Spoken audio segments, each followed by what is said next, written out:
On apprend que si l'usine de pâte et papier de Kenogami avait à fermer ses portes de manière définitive, l'entreprise First Phosphate serait intéressée à opérer l'usine. Les acteurs du milieu réagissent à cette nouvelle. Mais là, on ne peut pas commencer chaque entreprise à prendre des initiatives personnelles, aller rencontrer le maire, aller rencontrer le député, aller rencontrer les syndicats. Tout le monde part un peu avec son baluchon, rencontrer et tenter de dire qu'on est la meilleure entreprise.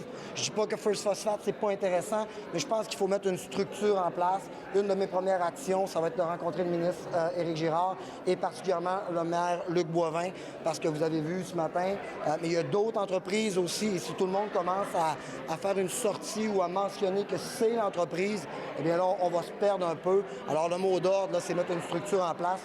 Et j'ai rapidement demandé à rencontrer M. le maire à ce niveau-là. On reçoit des entreprises qui ont peut-être de l'intérêt. Puis là, présentement, le discours de la compagnie, c'est, bon, il y a un contexte de marché difficile. L'usine n'est pas fermée. L'usine de Kenogami n'est pas fermée. Domtar ont des choix à faire financiers, des investissements à faire stratégiques. On est en discussion avec eux, puis il y a une collaboration. Le but, c'est qu'il faut travailler ensemble présentement, protéger les travailleurs.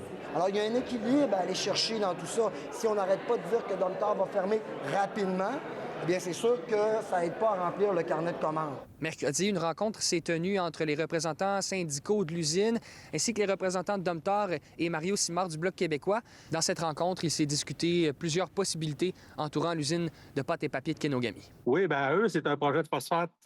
C'est pour faire des batteries, des batteries ion. Mais, tu sais, comme je dis, c'est embryonnaire. C'est un début, c'est une rencontre.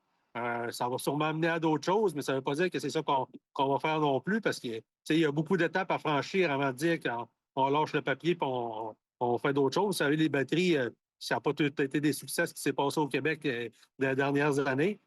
Parce que là, on ne sait pas comment ça va fonctionner avec les blocs de courant. Ce qui est primordial pour nous autres, c'est que ces blocs de courant-là ont toujours été rattachés à des emplois en région. Même si ça changerait éventuellement de propriétaire, nous, il faut travailler à ce que les blocs énergétiques servent encore de garantie d'emploi.